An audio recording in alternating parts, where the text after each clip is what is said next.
Здорово! Сегодня видео будет с небольшого анпакинга. Ставьте лайк, и мы начинаем.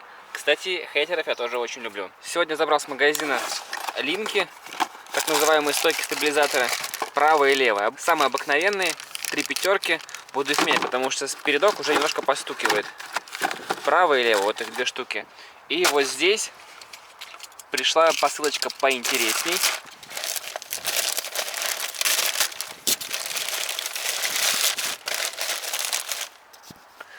Это у нас комплект полиуретана в заднюю подвеску, точнее в задний подрамник. Вот их 4 таких втулки. Ну и магазин называется так же само, втулка.ру. И 4 вот таких вот, это в задние кулаки. Полиуретановые втулочки. Сейчас покажу, где это все стоит. Короче, вот эти большие шайбы вот здесь стоят, спереди. И вот там сзади не видно. А маленькие втулочки вот здесь в кулаке и вот здесь.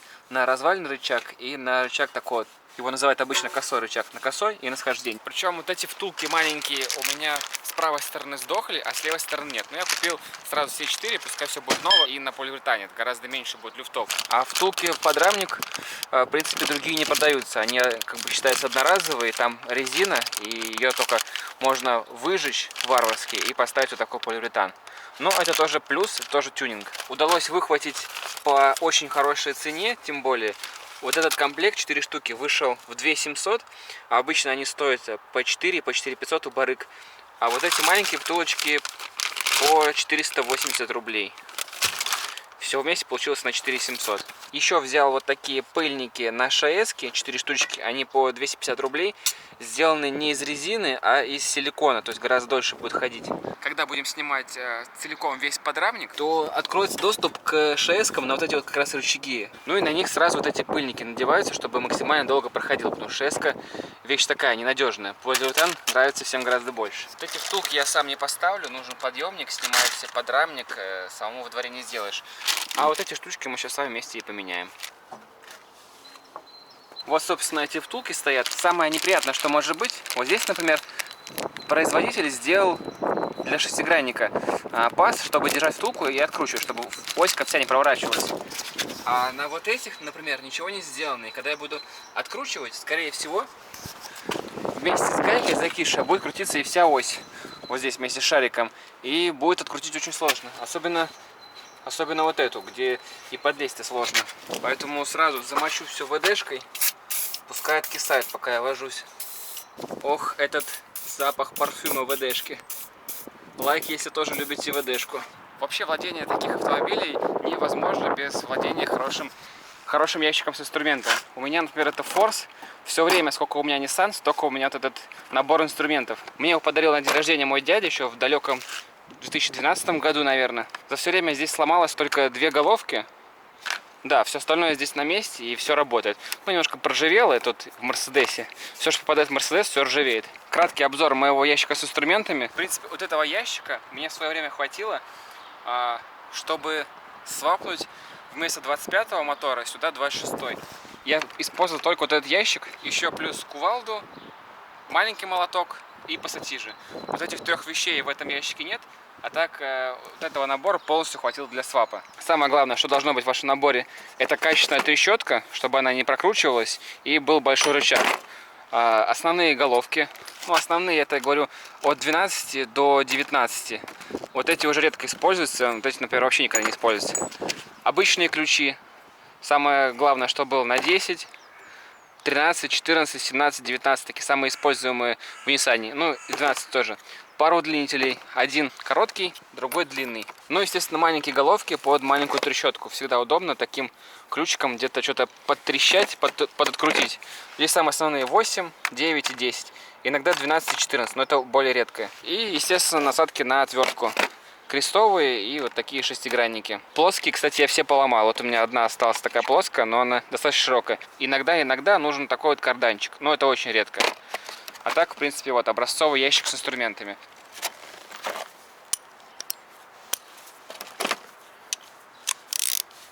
Как автомат Калашникова, да?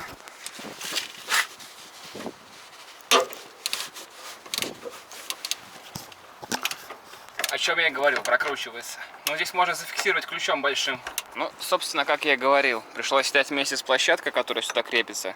Одну сторону открутил нормально, она, конечно, раздолбана, а вторая сторона просто облизнулась гайка, и все это дело не выкрутить. Придется идти домой и болгаркой спиливать. Сразу дизреспект компании «Три пятерки», что они не положили сюда гаечки. То есть эту гаечку, естественно, уже будет не выкрутить, а здесь новых нет.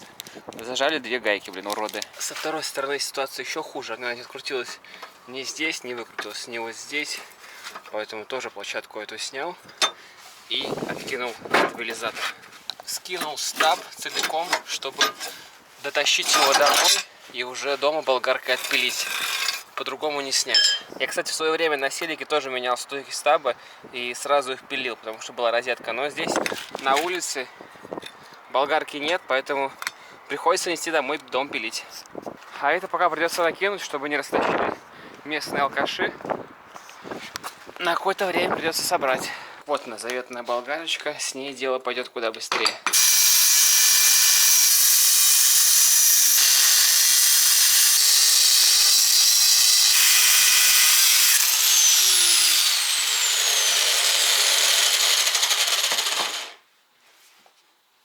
По дороге зашел в автомобильный магазин, купил 4 гаечки. Обычные из строителя не подойдут, потому что там своя резьба 1,25, а строители всегда 1,5. Вот, поэтому сейчас будем ставить все на место с новыми деталями.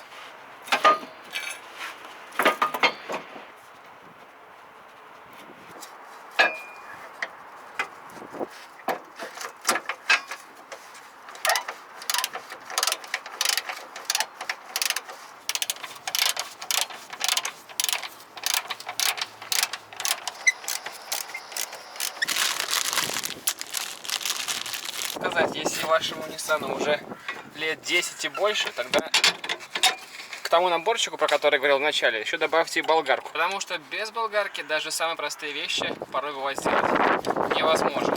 Втулочки стаба заняли свое место, осталось их тянуть, отцентровать и тоже обтянуть сам стабилизатор, потому что сейчас стоит немножко криво.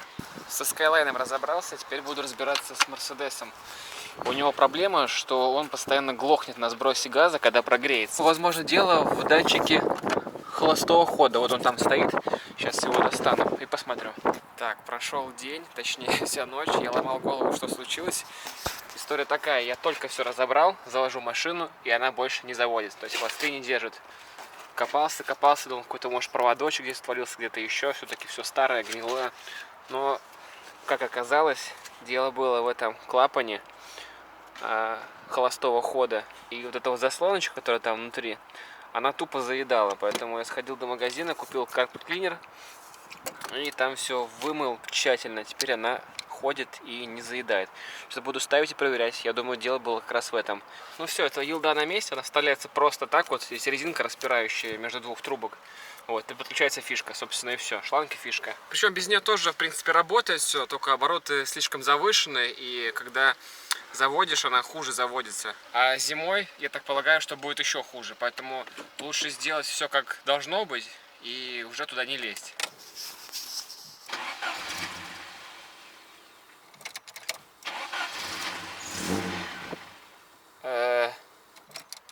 Печаль. Печаль. Скорее всего, эта заслонка опять закрылась и заклинила. Да. А если постучать, то вот она отходит. Блин, дебильное устройство. Ну вот, завелось. Сейчас обороты завышены, должны спасть. Я думаю, что, в принципе, починилось. Но этот клапан лучше все равно купить новый. Тем более на Алиэкспресс он стоит что-то долларов 40-50. Я думаю, его хватит где-то на год-два. В принципе, не такая дорогая запчасть. А оригинальный, кстати, стоит 15. Ну, походу, это победа. Я победил. Снял еще раз датчик, еще раз его промыл. И теперь заслонка вообще не заедает. Там должна быть просто стерильная чистота. Плюс долил немножко сюда антифриза. Потому что не хватало примерно литра с покупки машины. Сегодня, наконец-таки, это сделал. А будет ли глохнуть на ходу, покажет время. Но вообще, если у вас такие старые машины, как Mercedes или BMW, вот этих годов 90-х, Прежде чем покупать новую запчасть, лучше посмотрите на свою старую. Возможно, ее просто нужно почистить, немножко зачистить контакты или просто привести ее в должный вид, потому что ну, запчасти действительно качественные, не то, что сейчас делают из пластика. И, скорее всего, можно воскресить свою за бесплатно или, как я, вот за 300 рублей. Разобрался со своими тачками и сейчас приехал в транспортную компанию забирать первую партию ништяков для GT86 машиной. Немного отъехал от зоны погрузки, чтобы вам показать вообще резину. Это Ceylon Arteza ZSR в размере 225/40 R18. Это тоже китайская резина. Вообще был выбор между Triangle, Westlake и как раз Ceylon. Первый раз взял Ceylon. Интересно, какой у него трейдвер. А трейдвер у него 340. В принципе, на Triangle 360, то есть она более износостойкая. Это будет резина немножко помягче. Плюс здесь очень много дождевых канавок. Я думаю, это будет только плюс на городскую езду. А Triangle все-таки здесь не имеет корда, там сплошной капрон, и поэтому бочина слишком мягкая. И за счет этого рисунка резина шумная. Для городской машины это не супер вариант. Попробуем Ceylon. Такая получилась техническая серия. Спасибо всем, кто посмотрел серию до конца. С вами был Макс Маклай. До новых встреч!